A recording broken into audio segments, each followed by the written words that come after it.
उस दिन दरबार में कई विद्वान, मंत्री और दरबारी मौजूद थे। बातचीत के दौरान एक अमीर व्यापारी ने बादशाह से कहा, जहां पनाह, इस दुनिया में हर चीज की कीमत होती है। सोना, चांदी, हीरे, जमीन, यहां तक कि इंसान की मेहनत की भी कीमत होती है। लेकिन क्या किसी इंसान की असली कीमत भी लगाई जा सकती है? बादशाह अकबर को यह सवाल बहुत दिलचस्प लगा। उन्होंने चारों तरफ देखा और बोले, अगर हर चीज की कीमत है तो क्या हमारे दरबार में किसी की कीमत लगाई जा सकती है? कुछ दरबारी तुरंत बोले, जहां अपना किसी की कीमत लगाना आसान नहीं है। लेकिन कुछ ऐसे भी थे जो अंदर ही अंदर बीरबल से जलते थे।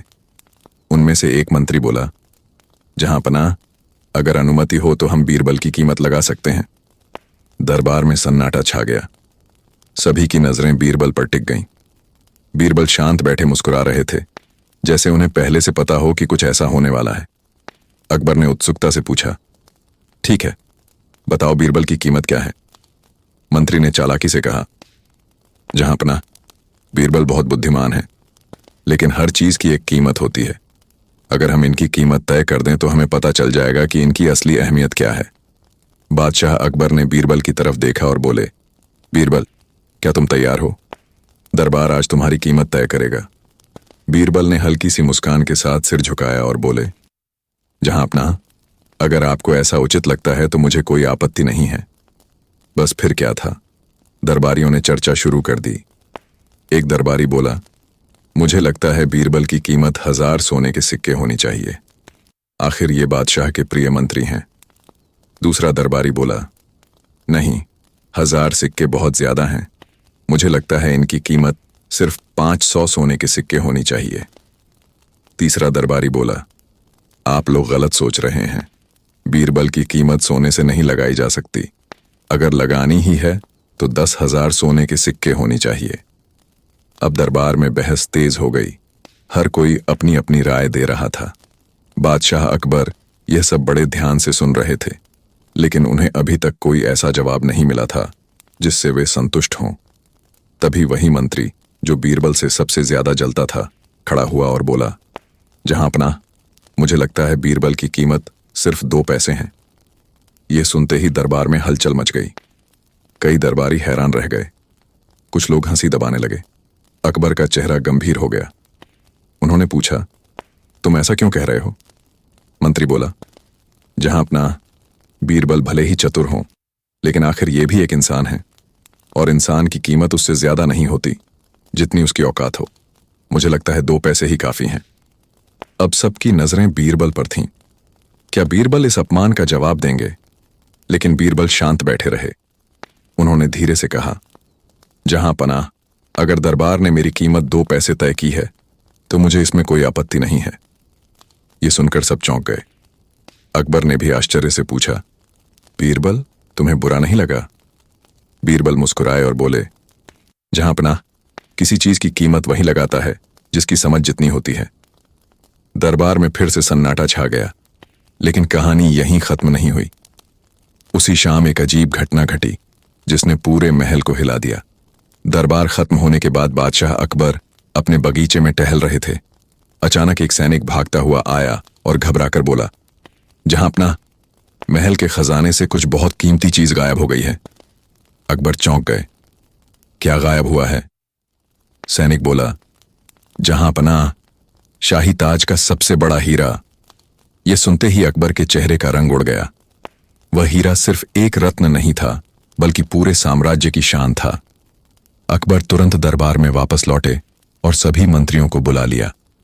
उन्होंने गुस्से में कहा, जिसने भी यह चोरी की है उसे कड़ी सजा दी जाएगी, लेकिन उससे पहले हमें पता लगाना होगा कि चोर कौन है। दरबार में खामोशी छा गई। किसी को समझ नहीं आ रहा था कि इतना सुरक्षित खजाना कैसे लूट लिया गया। तभी वही मंत्री जिसने बीरबल की कीमत 2 पैसे बताई थी आगे बढ़कर बोला, जहां पनाह, मुझे लगता है इस मामले को सुलझाने के लिए हमें सबसे चतुर आदमी की मदद लेनी चाहिए। अकबर ने भौहें उठाईं। तुम किसकी बात कर रहे हो? मंत्री ने मुस्कुराकर कहा, बीरबल की। दरबारियों के चेहरे पर हल्की मुस्कान आ गई। मंत्री ने आगे कहा, अगर बीरबल इतने ही बुद्धिमान हैं जितना लोग कहते हैं, तो उन्हें यह रहस्य सुलझाना चाहिए। अकबर ने तुरंत बीरबल की तरफ देखा। बीरबल, क्या तुम इस चोरी का पता लगा सकते हो? बीरबल ने शांत स्वर में कहा, जहां अपना कोशिश जरूर करूंगा। अकबर बोले, अगर तुम चोर को पकड़ लेते हो तो तुम्हें इनाम मिलेगा, लेकिन अगर नहीं पकड़ पाए तो। बीरबल ने बीच में ही कहा, तो मेरी कीमत सच में 2 पैसे ही मानी जाएगी। दरबार में हल्की हंसी गूंज गई, लेकिन बीरबल के चेहरे पर आत्मविश्वास था। उन्होंने धीरे धीरे पूरे महल का निरीक्षण शुरू किया। खजाने के कमरे के दरवाजे, पहरेदार, ताले, सब कुछ ध्यान से देखा। फिर उन्होंने सभी पहरेदारों को दरबार में बुलाया। बीरबल ने उनसे कई सवाल पूछे, लेकिन किसी के जवाब से कोई खास सुराग नहीं मिला। तभी बीरबल की नजर उस मंत्री पर पड़ी जिसने उनकी कीमत 2 पैसे बताई थी। वह मंत्री थोड़ा घबराया हुआ लग रहा था। बीरबल ने मन ही मन कुछ सोचा और तभी उन्होंने एक ऐसी योजना बनाई जिसने सबको चौंका दिया। उन्होंने बादशाह से कहा, जहां पनाह, मुझे चोर पकड़ने के लिए सिर्फ 1 रात का समय चाहिए। अकबर बोले, ठीक है, लेकिन कैसे पकड़ोगे चोर? बीरबल ने मुस्कुराकर कहा, बस एक छोटी सी चाल से। उस रात बीरबल ने सभी दरबारियों और पहरेदारों को महल के आंगन में बुलाया। उन्होंने सबको एक एक लकड़ी की छड़ी दी और कहा, ये जादुई छड़ियां हैं। जो भी चोर होगा उसकी छड़ी रात भर में 2 इंच बढ़ जाएगी। सब लोग हैरान रह गए, लेकिन किसी ने विरोध नहीं किया। सब अपनी अपनी छड़ी लेकर अपने कमरे में चले गए। सुबह होते ही सब लोग फिर आंगन में इकट्ठा हुए। बीरबल एक एक करके सभी की छड़ी देखने लगे। अचानक उनकी नजर एक छड़ी पर रुकी। वह छड़ी बाकी सब छड़ियों से 2 इंच छोटी थी। बीरबल मुस्कुराए। उन्होंने तुरंत उस आदमी को पकड़ने का आदेश दिया। सब हैरान रह गए, क्योंकि वह आदमी कोई और नहीं बल्कि वही मंत्री था जिसने बीरबल की कीमत 2 पैसे बताई थी। अकबर गुस्से से खड़े हो गए। तो तुम चोर हो? मंत्री कांपने लगा, लेकिन असली राज अभी सामने आना बाकी था। मंत्री के पकड़े जाने के बाद पूरे दरबार में हलचल मच गई। सभी लोग एक दूसरे की तरफ देखने लगे। किसी को विश्वास ही नहीं हो रहा था कि इतने बड़े पद पर बैठा व्यक्ति चोरी कर सकता है। बादशाह अकबर का चेहरा गुस्से से लाल हो गया। उनकी आंखों में निराशा भी साफ दिखाई दे रही थी। उन्होंने गुस्से भरी आवाज में कहा, सिपाहियों, इसे तुरंत पकड़ लो। 2 सैनिक तुरंत आगे बढ़े और मंत्री को पकड़कर बीच दरबार में खड़ा कर दिया। मंत्री के चेहरे पर डर साफ दिखाई दे रहा था। उसका शरीर कांप रहा था और उसके माथे पर पसीने की बूंदें चमक रही थीं। अकबर ने कठोर स्वर में पूछा, सच सच बताओ, क्या तुमने ही शाही ताज का हीरा चुराया है? मंत्री कुछ पल तक चुप रहा। उसने चारों तरफ देखा।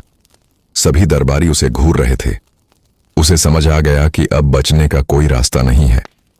आखिरकार उसने सिर झुका लिया और धीमी आवाज में बोला, हां जहां पनाह, गलती मुझसे ही हुई है। यह सुनते ही दरबार में सन्नाटा छा गया। अकबर ने गुस्से में कहा, लेकिन तुमने ऐसा क्यों किया? तुम्हें किसी चीज की कमी नहीं थी। तुम्हें सम्मान भी मिला हुआ था, धन भी था, पद भी था, फिर भी तुमने चोरी क्यों की?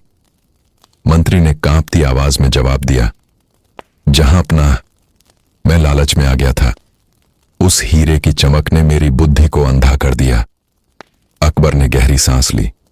फिर उन्होंने बीरबल की तरफ देखा और कहा, बीरबल, तुमने बहुत चतुराई से चोर को पकड़ लिया, लेकिन हमें यह समझाओ कि तुम्हें कैसे पता चला कि यही चोर है? आखिर छड़ी तो जादुई नहीं थी। दरबार के सभी लोग उत्सुकता से बीरबल की तरफ देखने लगे। बीरबल मुस्कुराए और बोले, जहां पनाह, मैंने बस इंसान के डर और लालच को समझने की कोशिश की। अकबर ने पूछा, वह कैसे? बीरबल बोले, जब मैंने सबको छड़ी दी और कहा कि चोर की छड़ी रात भर में 2 इंच बढ़ जाएगी, तब असली खेल शुरू हुआ। जो निर्दोष थे उन्हें डरने की जरूरत नहीं थी, लेकिन जो चोर था वह डर गया कि अगर उसकी छड़ी सच में बढ़ गई तो वह पकड़ा जाएगा। इसलिए उसने सोचा कि अगर वह अपनी छड़ी को 2 इंच छोटा कर देगा तो सुबह वह बाकी छड़ियों के बराबर हो जाएगी। लेकिन यही उसकी सबसे बड़ी गलती बन गई। दरबारियों के चेहरे पर समझ की चमक आ गई। अकबर हल्के से मुस्कुराए और बोले, वाह बीरबल, तुमने फिर साबित कर दिया कि तुम्हारी बुद्धि कितनी तेज है। मंत्री शर्म से सिर झुकाए खड़ा था। अकबर ने सिपाहियों से कहा, इसे कारागार में डाल दो। इसके अपराध की सजा बाद में तय की जाएगी। सिपाही मंत्री को लेकर चले गए। अब दरबार में फिर से शांति छा गई। अकबर अपने सिंहासन पर बैठे और गहरी सोच में डूब गए। कुछ देर बाद उन्होंने बीरबल को पास बुलाया। बीरबल, अकबर ने कहा, कल दरबार में तुम्हारी कीमत 2 पैसे बताई गई थी, लेकिन आज तुमने पूरे साम्राज्य की इज्जत बचा ली। अगर तुम चोर को न पकड़ते तो शायद यह रहस्य कभी सामने नहीं आता। बीरबल विनम्रता से बोले, जहां अपना, मैंने तो बस अपना कर्तव्य निभाया है।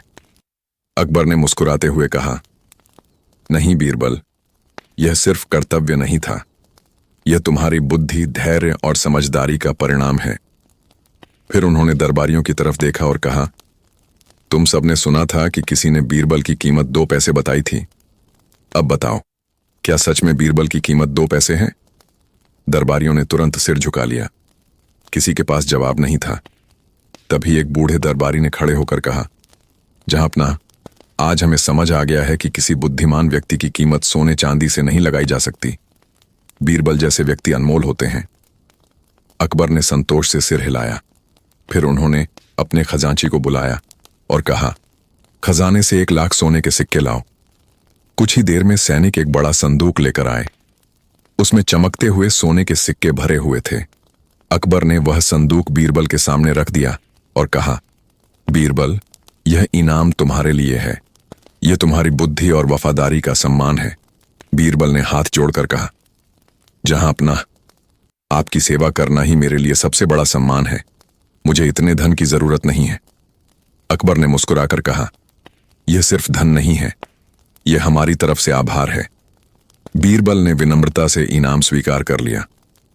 लेकिन कहानी का सबसे दिलचस्प मोड़ अब भी बाकी था। अगले दिन जब दरबार फिर से लगा तो अकबर ने सभी दरबारियों को एक छोटी सी थैली दी। हर थैली में 2-2 पैसे थे। दरबारी हैरान होकर एक दूसरे को देखने लगे। अकबर मुस्कुराए और बोले, कल किसी ने कहा था कि बीरबल की कीमत 2 पैसे है, इसलिए आज मैं तुम सबको 2-2 पैसे दे रहा हूं, ताकि तुम्हें समझ आ जाए कि 2 पैसे की असली कीमत क्या होती है। दरबारियों के चेहरों पर शर्म साफ दिखाई दे रही थी। फिर अकबर ने कहा, याद रखो, किसी की कीमत उसके कपड़ों, धन या पद से नहीं होती। असली कीमत उसकी बुद्धि, ईमानदारी और वफादारी से होती है। इसके बाद अकबर ने बीरबल को अपने पास बुलाया और पूरे दरबार के सामने कहा, आज से बीरबल सिर्फ हमारे मंत्री नहीं हैं, बल्कि हमारे सबसे भरोसेमंद मित्र भी हैं। पूरा दरबार तालियों और प्रशंसा से गूंज उठा। बीरबल ने सिर झुकाकर बादशाह को प्रणाम किया। उनकी आंखों में विनम्रता थी और चेहरे पर हल्की मुस्कान। उस दिन के बाद दरबार में किसी ने कभी बीरबल की कीमत लगाने की बात नहीं की, क्योंकि सभी समझ चुके थे कि कुछ चीजें ऐसी होती हैं जिनकी कीमत दुनिया का कोई भी खजाना नहीं लगा सकता।